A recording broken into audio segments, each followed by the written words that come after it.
Good morning, guys. Would you please let me know in the chat if you are here for block 1? All right, let's get started.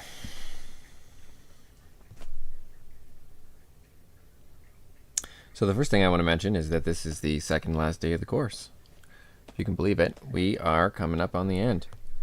You probably can believe it. We're getting close to summer. I'm sure people are excited to to be done.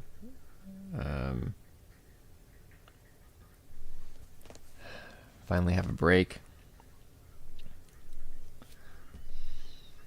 You deserve it. It's been a rough year for sure.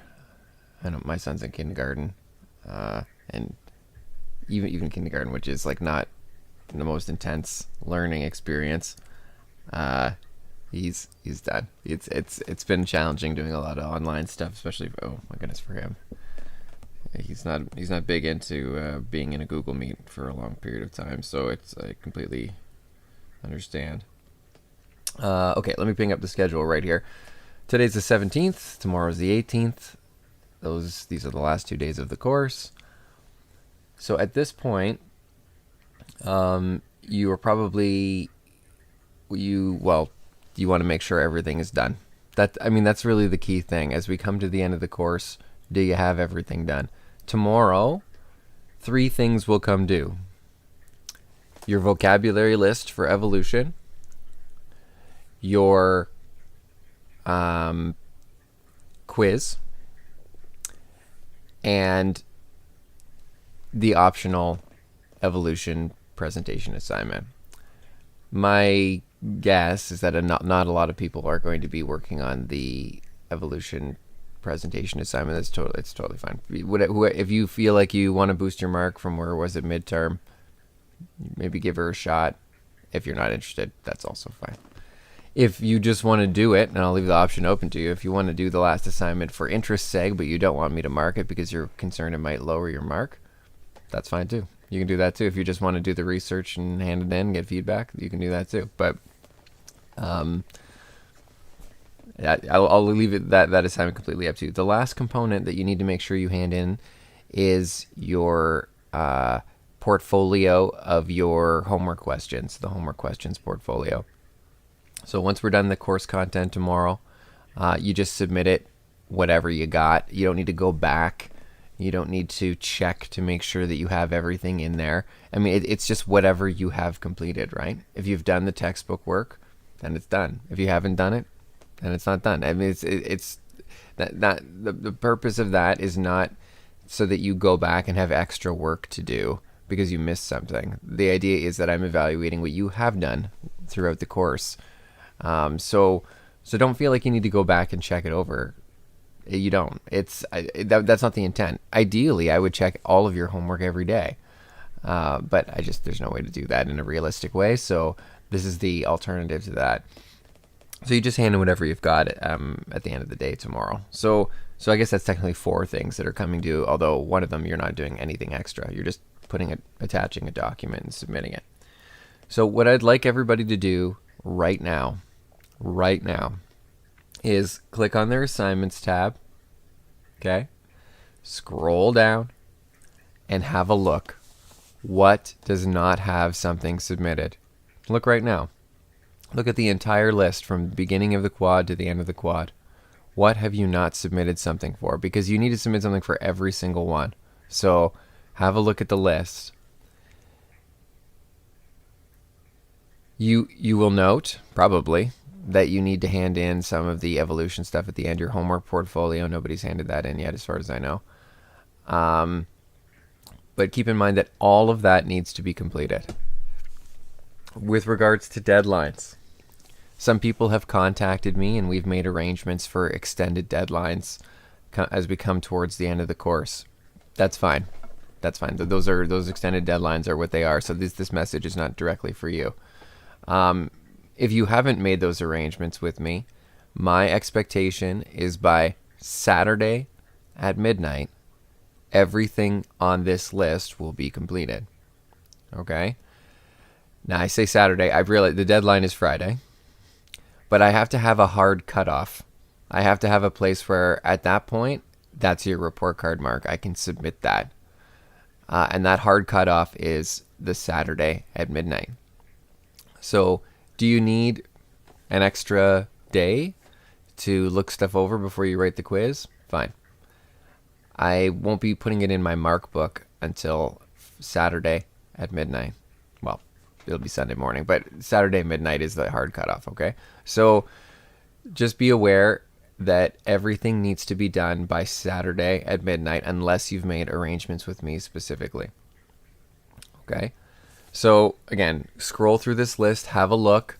Everything in there needs to be done by Saturday at midnight.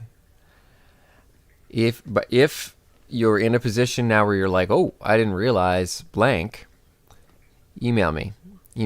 I'm not saying I can't make arrangements with other students at this point, but what I'm saying is that I can't make arrangements with all students at this point.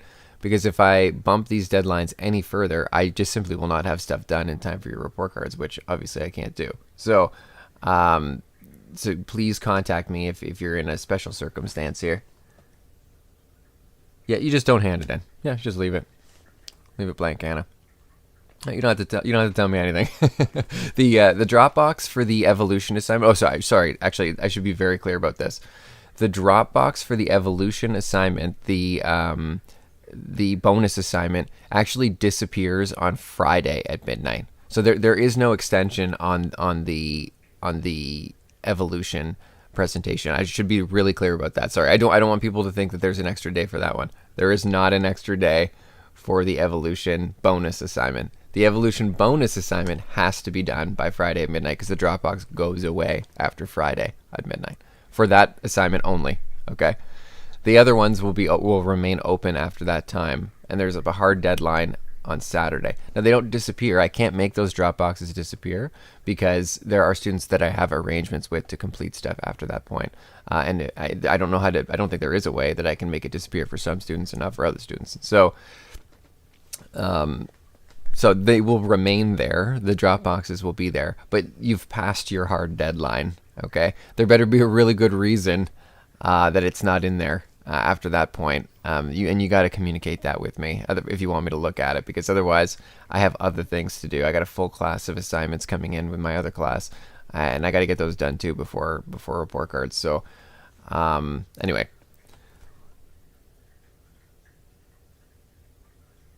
Yes. So, Nadine, those days exist, but those days exist for you to complete work if you have made a accommodation with me. Okay? Yes, absolutely you can take advantage of those days, but they're not just like free days. They're not just like, sure, well, I didn't get everything done, so I'm just going to finish them on those 2 days. That does not exist. And I'm sorry if somebody has given people the impression that that's how that works. It most certainly is not how that works. You can make arrangements with me if you need to extend things into those days, but they are not a free-for-all where people can just submit things as they please until those days are expired. And the reason for that is that students will do that. I will end up getting 15 presentations on the day my report cards are due. On that day, my report cards are due the day after. So, like, it's not tenable. I will not be able to complete marking your stuff and providing feedback within a realistic timeline if people do that. And so that is simply not the way that it can work. So I'm not saying that those days can't be used if you need to catch up on assignments, but you have to make arrangements with me to use those days. They're not going to be available to you unless you make arrangements. If people are just under the impression they're just going to hand them in and everything will be fine, you are completely mistaken. Okay? There is nothing wrong with contacting me and making an arrangement to use that time. Please do that if you need to. But if you don't take the initiative and do that, then they will not be available for you. Okay, and sorry, I'm not trying to hit this over the head, and it's not for you specifically, Nadine, but I get this question all the time from students via email. But please contact me if you want to use them. Okay, I'm going to stop beating this over the head. There's this tab, the assignments tab, and there's also the quizzes tab. Please make sure that you look at both. Yes, you do need to complete both. Okay, so everything on this tab, the quizzes tab, needs to be submitted by you. Everything on the assignments tab needs to be submitted by you. Previous to this year, there was some more flexibility regarding how can I come up with a assessment for you and an evaluation for you at the end of the course if you haven't completed every assignment? How I could, there are methods to look through your body of work from the quad or from the semester and decide that. But the problem is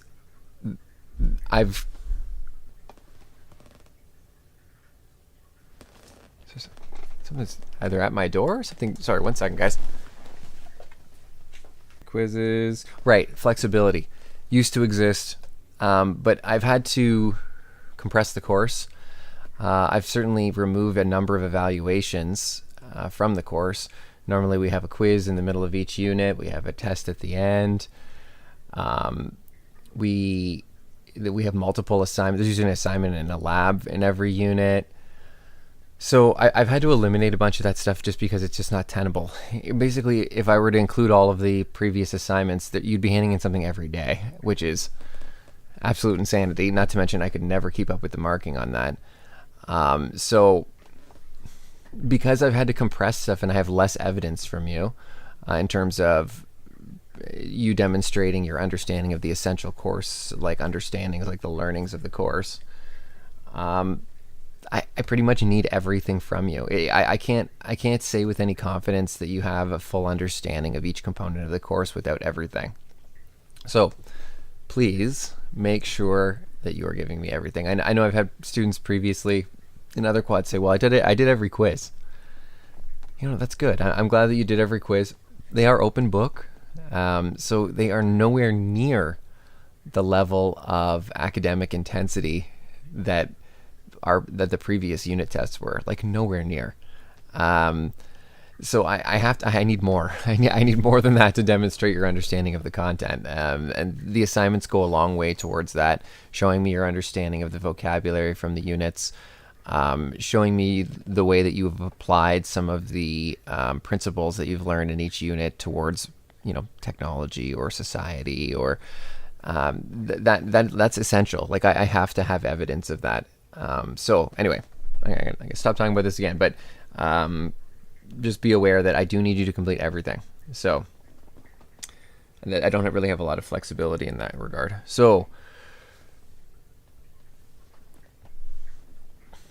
I've gone over the deadlines. I don't need to beat this anymore. But so just so you're aware, and please check to make sure that you've actually filled in everything on the assignments tab and completed everything on the quizzes tab. So today, what are we up to? It is day 21. Was today human evolution?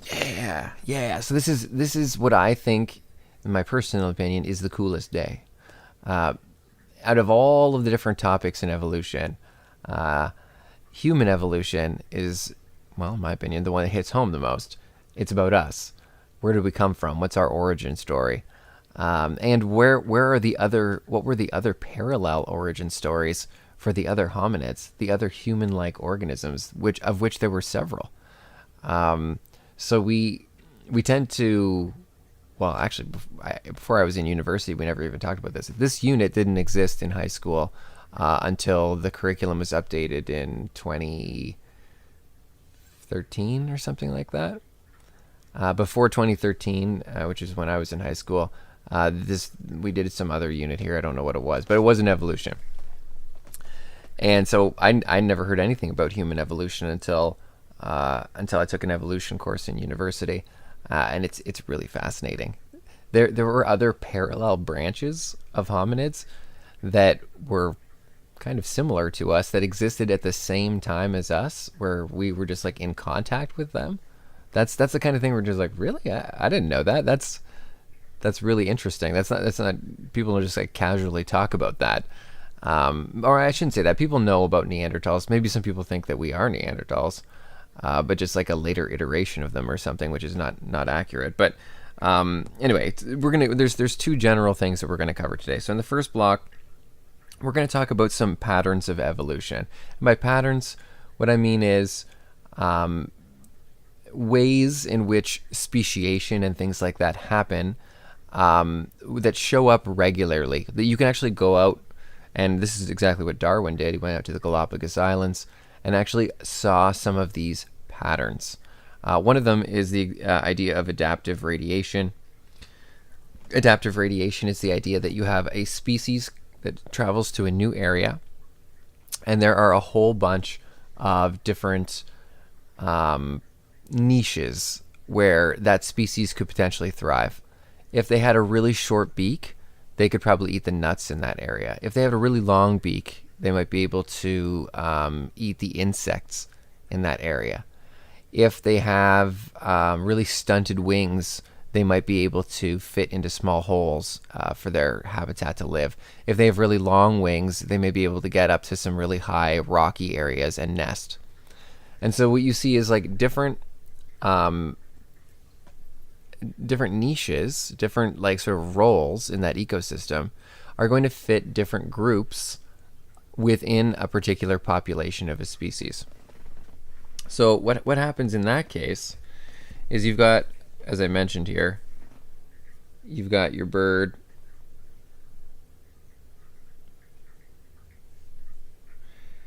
and there are all these different niches around them where, okay, some of the birds with the longest wings are going to be able to nest up on the rocks. That's the long-winged version of this. And there's variability within the population. So, oh boy, that's not a very good diagram, but there you go, long-winged version. And then we got some with a really long beak is ideal for a particular habitat or a particular prey maybe. And then the ones with the really short beak are ideal for a different one. And in a very short amount of time, we actually see speciation events occurring where one species becomes 5 or 7 species, depending on the different niches that they can move into. And this is because of divergent disruptive selection.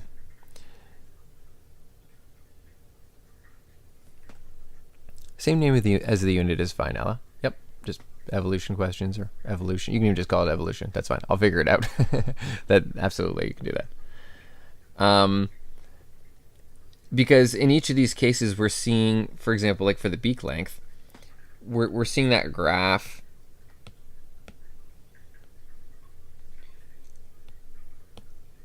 where short beak is really desirable and long beak is really desirable. And so we start getting this divergence happening.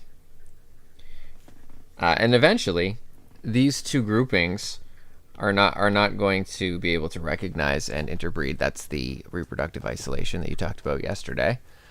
And you're going to end up with different species. So you can actually see that's called adaptive radiation.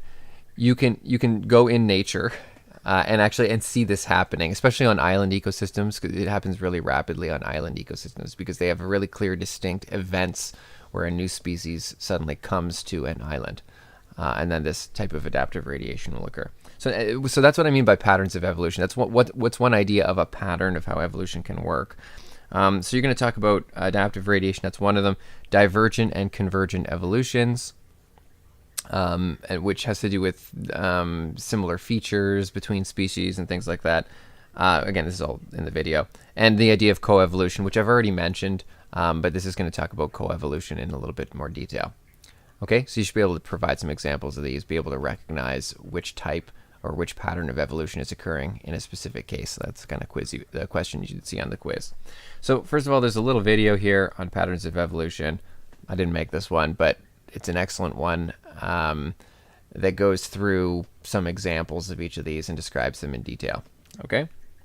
Keeping in mind that adaptive radiation, divergent and convergent evolution, and coevolution are the terms that you need to focus on here. Those are the ones you need to know what they mean. Okay, and also great terms to add to your vocabulary list. Then you're going to read chapter 8.3 in the textbook, but only the section on adaptive radiation on page 341 and 342. The other parts you don't need to know for this course, so I wouldn't worry about them. Yeah, I mean, you can read them for interest if you want, but after that, you don't need to know. So, and the rest of that chapter is covered in pretty good detail in the video. It's actually more detail in the video than there is in the textbook. So yeah, I'll leave it up to you. You can read it if you want, but anything after page 342, the adaptive radiation section is really covered well here. This video doesn't necessarily talk about adaptive radiation super well, so that's why I have that extra part for the textbook for you to read.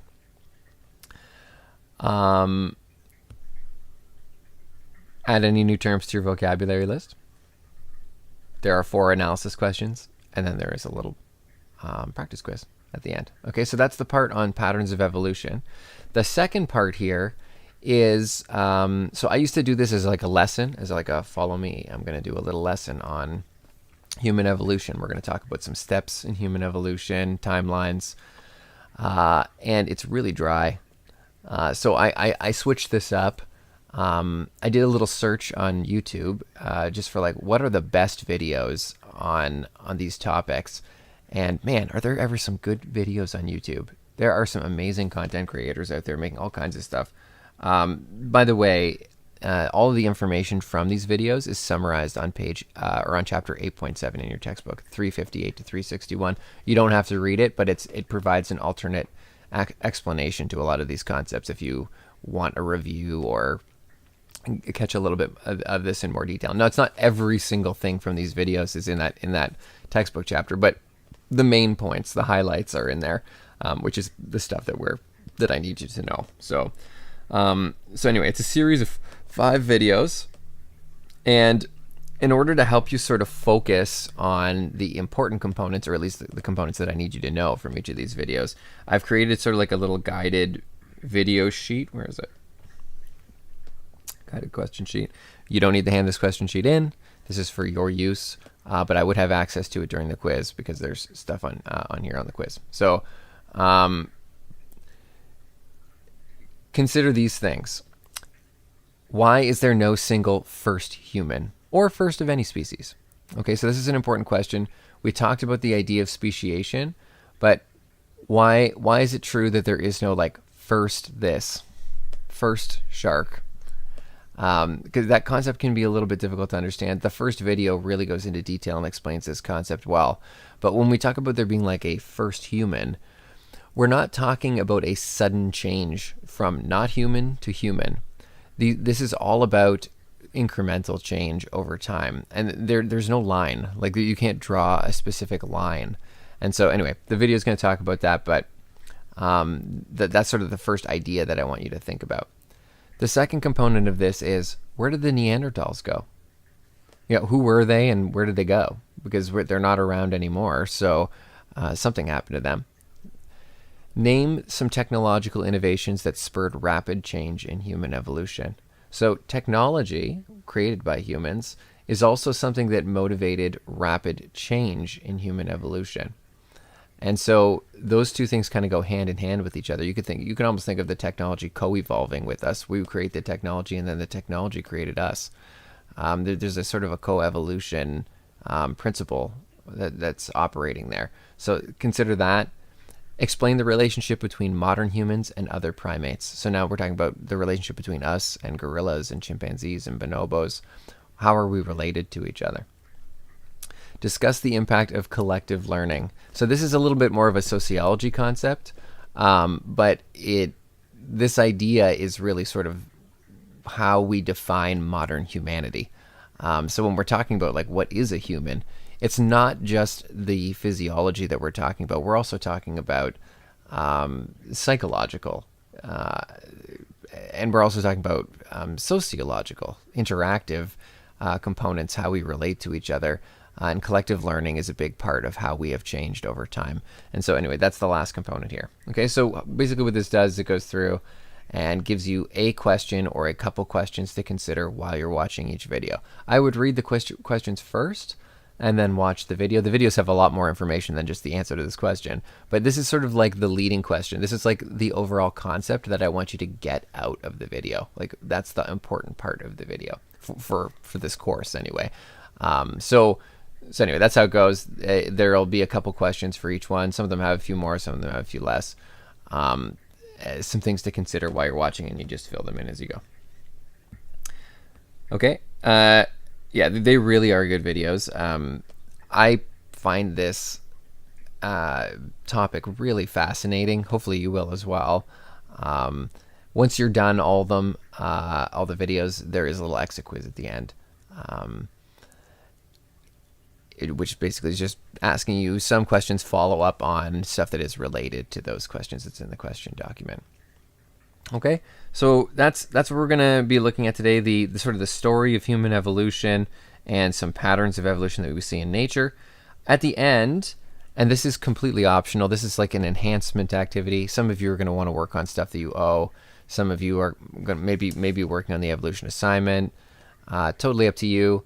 But I did find this documentary last quad. I was just looking around for good evolution videos on YouTube, and I found this documentary on who were the Neanderthals. And it's because the video doesn't really go into, doesn't go into really too much detail. But this goes into the actual archaeological evidence for Neanderthals. What have we found? Like, what have we actually found? How do we know it belongs to Neanderthals? What were their lives like? What was the landscape like where they lived? What was their interaction with humans like? It's such a fascinating documentary. So if you're interested in that at all, in Neanderthals and sort of how they relate to humans and like what their life was like as a Neanderthal, what they were like as people, great documentary. So that's available to you, and it's pretty recent too. I think it's only a few years old, so that's not like ancient. Okay, I'm gonna stop talking. I'm gonna let you get to work. Please let me know if you need anything as you're proceeding through here, and please keep those deadlines in mind as we approach tomorrow, because it's really going to be tight here at the end of the course. And if you're feeling like you're falling behind, please contact me. Again, it's nothing to be embarrassed about, but we do have to work something out together to make sure that you get this credit at the end, which I want. I want everybody in here to be successful. Really, I do.